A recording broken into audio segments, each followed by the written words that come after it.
Okay, today we're going to install our mirror on a semi-unique situation.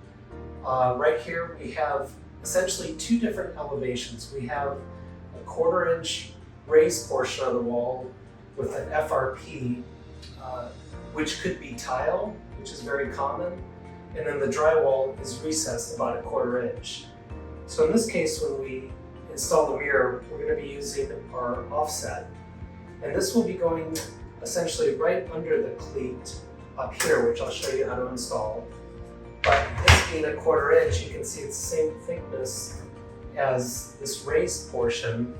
So when it's installed, the mirror will be level to the wall, instead of if we just installed it as it is now with two different elevations. The wall or the mirror itself would actually be angled up and look a little odd. So let me show you how to install everything here. We start with our template, and the template is essentially the size of the mirror, so it's really nice to have a good bearing on where the mirror is going to sit. And there is several features going on. We have the 6 holes, which we'll be using for our cleats that will be mounted, and then we also insert this level. And once we align the mirror with typically the center of the faucet, we make sure that the bubbles between the two lines in our template is perfectly level with the wall. If we're happy with the placement of everything, we're going to go ahead and just mark the 6 areas that we're going to be inserting the wall anchors.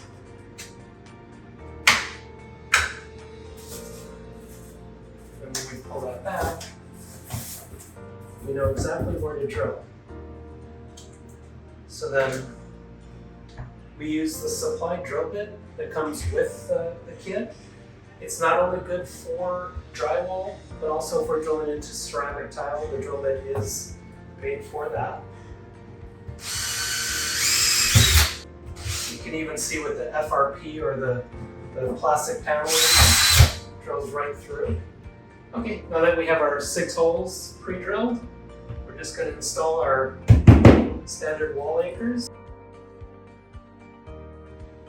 Now, what we're going to do is install our extension right there. And what we do is we start with just simply putting our cleat on the offset. Start with the center screw, and with a screw gun or a screwdriver, simply line that up. I've got the center screw in, and it's snug but not too tight. I'm going to install our level right into the cleat, and this will help me line everything up so that the cleats are level.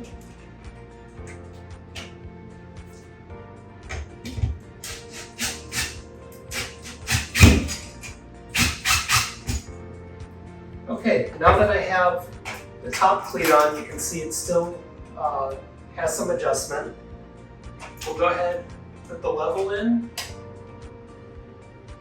and make sure we have the level set. Then we simply tighten it down.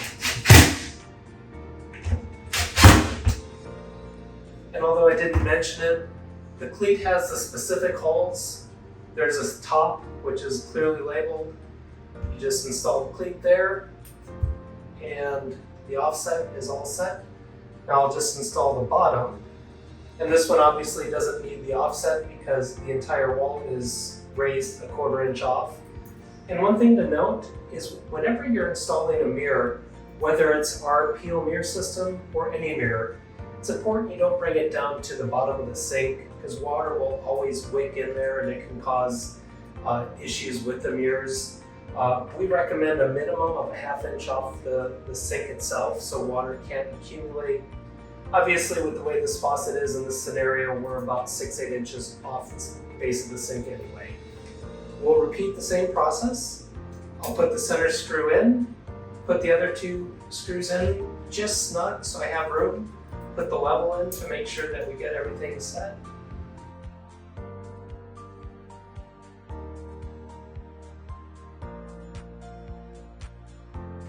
And now that is how you use our offset for the mirror system. And all we have to do is hang the mirror.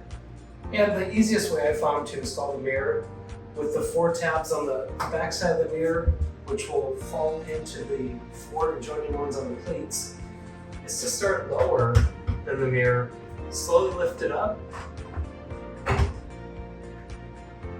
then just drop it down. And she locks into place.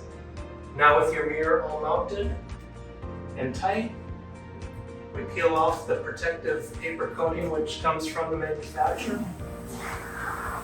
And this enables installation that you don't get any damage or scratches on the mirror coating itself. You're in business.